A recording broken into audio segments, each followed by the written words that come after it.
Hello दोस्तों, आप सभी लोगों का स्वागत है आपके अपने इस YouTube चैनल कामटेक गुरुजी में।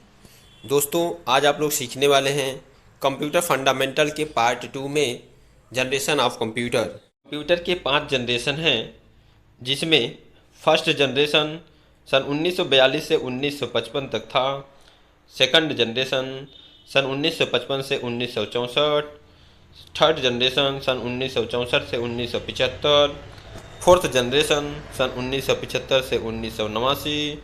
फिफ्थ जनरेशन सन 1989 से टिल नाउ, अर्थात अभी कंप्यूटर का 5वां जनरेशन चल रहा है। यह फर्स्ट जनरेशन का कंप्यूटर है जो इस तरह से हुआ करता था। इस जनरेशन के कंप्यूटर में मुख्य इलेक्ट्रॉनिक कंपोनेंट के रूप में वैक्यूम ट्यूब का इस्तेमाल किया जाता था। वैक्यूम ट्यूब कुछ इस प्रकार से होते थे। वैक्यूम ट्यूब में डायोड होते थे, जिसमें 2 इलेक्ट्रोड होते थे, एनोड और कैथोड। एनोड को पावर लाइन या बिजली से जोड़ा जाता था, जिससे एनोड को बिजली दी जाती थी, जिससे वो गर्म हो जाता था। गर्म होने के बाद उसमें इलेक्ट्रॉन का उत्सर्जन होता था। यह इलेक्ट्रॉन एनोड से कैथोड की तरफ जाते थे। तो इस तरह से वैक्यूम ट्यूब अपना काम करता था। इस जनरेशन के कंप्यूटर का आकार बहुत बड़ा होता था, जिसका उपयोग करने के लिए एक बड़े कमरे की आवश्यकता होती थी और उस कमरे को ठंडा रखना पड़ता था। इस जनरेशन के कंप्यूटर में इनपुट तथा आउटपुट के रूप में पंच कार्ड का उपयोग किया जाता था। इसे संचालित करने के लिए 1,50,000 वाट बिजली की आवश्यकता होती थी। इस जनरेशन के कंप्यूटर जैसे एनिएक, एडवाक तथा यूनिवेक इत्यादि हैं। यह सेकेंड जनरेशन का कंप्यूटर है। इस जनरेशन में ट्रांजिस्टर का उपयोग किया गया था, जो वैक्यूम ट्यूब की तुलना में छोटा, सस्ता तथा बिजली कम इस्तेमाल करता था। ट्रांजिस्टर एक ऐसा इलेक्ट्रॉनिक डिवाइस है जिसका इस्तेमाल सभी इलेक्ट्रॉनिक सर्किट में किया जाता है। बिना ट्रांजिस्टर के किसी भी इलेक्ट्रॉनिक सर्किट का निर्माण नहीं किया जा सकता है। ट्रांजिस्टर का इस्तेमाल करंट फ्लो को कंट्रोल करने के लिए भी किया जाता है। इस जनरेशन में प्राइमरी मेमोरी के रूप में मैग्नेटिक कोर तथा सेकेंडरी मेमोरी के रूप में मैग्नेटिक डिस्क का इस्तेमाल किया गया था। इस जनरेशन के कंप्यूटर पहले जनरेशन की तुलना में तेज तथा आकार में छोटे होते थे। इस जनरेशन के कंप्यूटर जैसे IBM 7094, CDC 1604, CDC 3600 इत्यादि हैं। यह थर्ड जनरेशन का कंप्यूटर है। इस जनरेशन में आईसी का इस्तेमाल किया गया था। आईसी एक इलेक्ट्रॉनिक चिप होती है जो सेमीकंडक्टर मटेरियल से मिलकर बनी होती है। इस छोटी चिप में कई सारे इलेक्ट्रॉनिक घटक जैसे ट्रांजिस्टर्स, कैपेसिटर्स, डायोड्स और रजिस्टर्स को एक तार की मदद से आपस में जोड़ा गया होता है। इसका इस्तेमाल लगभग सभी इलेक्ट्रॉनिक डिवाइस में किया जाता है।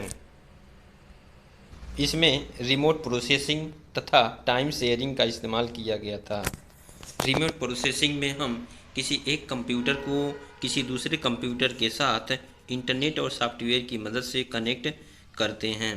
इस प्रक्रिया में किसी एक कंप्यूटर का कंट्रोल किसी दूसरे कंप्यूटर जिसे हम कनेक्ट करना चाहते हैं उसके पास चला जाता है।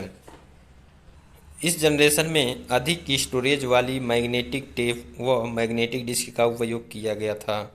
इस जनरेशन के कंप्यूटर में इनपुट और आउटपुट के लिए कीबोर्ड तथा मॉनिटर का इस्तेमाल किया गया था। इस जनरेशन के कंप्यूटर पहले दोनों जनरेशन की तुलना में छोटे, तेज व सस्ते हो गए। इस जनरेशन के कंप्यूटर जैसे IBM 360, IBM 370, PDP-8 इत्यादि हैं। यह फोर्थ जनरेशन का कंप्यूटर है जो इस प्रकार से होता था।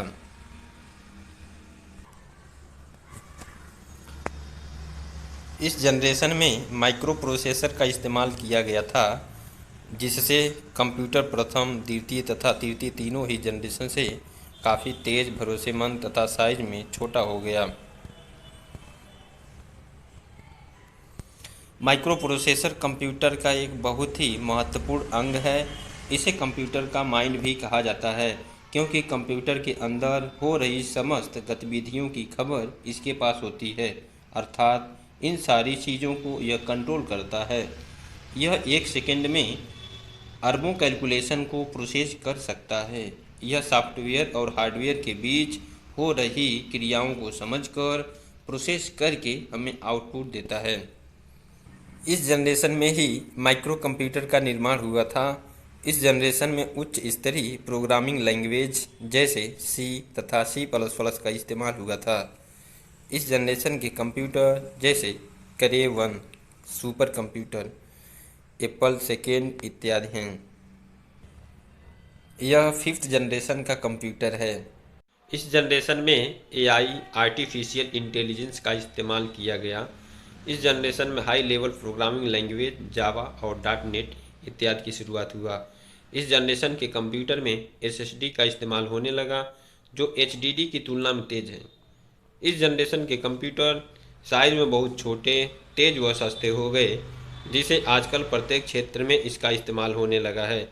इस जनरेशन के कंप्यूटर जैसे डेस्कटॉप, लैपटॉप, टैबलेट इत्यादि हैं।